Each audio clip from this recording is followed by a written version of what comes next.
Сәлеметсіздер ме? Мен доктор Хариприямын. Мен Аполло бас ауруханасының медицина бөлімінемін. Бүгін мен сіздерге ересектерге арналған вакцинация туралы айтып беремін. Ересектерге арналған вакцинация неге маңызды?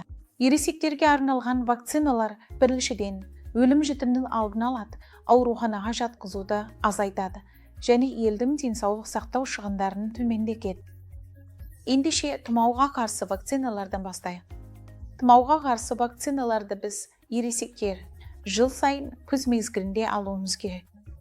Сондықтан тамыздан қыркүйекке дейінгі уақыт бәріміз үшін жыл сайынғы тұмауға қарсы екпені алу үшін ең қолайлы мезгіл. Әсіресе жасы үлкен адамдар, қант диабеті барлар, демікпесі немесе созылмалы обструктивті өкпе ауруы барлар үшін өте маңызды.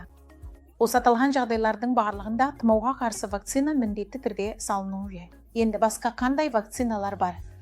Бізге гепатитіне қарсы вакцина алу керек, әсіресе ине арқылы жұғу қаупі жоғары болса.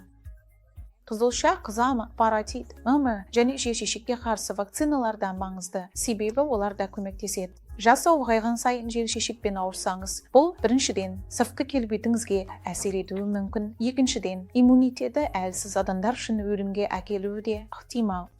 Сондықтан мұның алдын алу үшін жай ғана вакцина салдыру жеткілікті. Қазір бізде пневмококқа қарсы вакциналар да бар.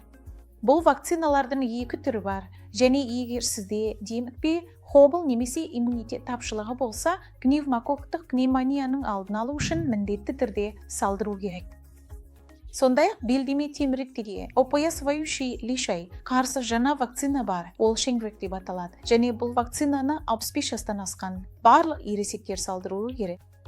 Сондықтан міндетті түрде вакцинаңызды алыңыздар.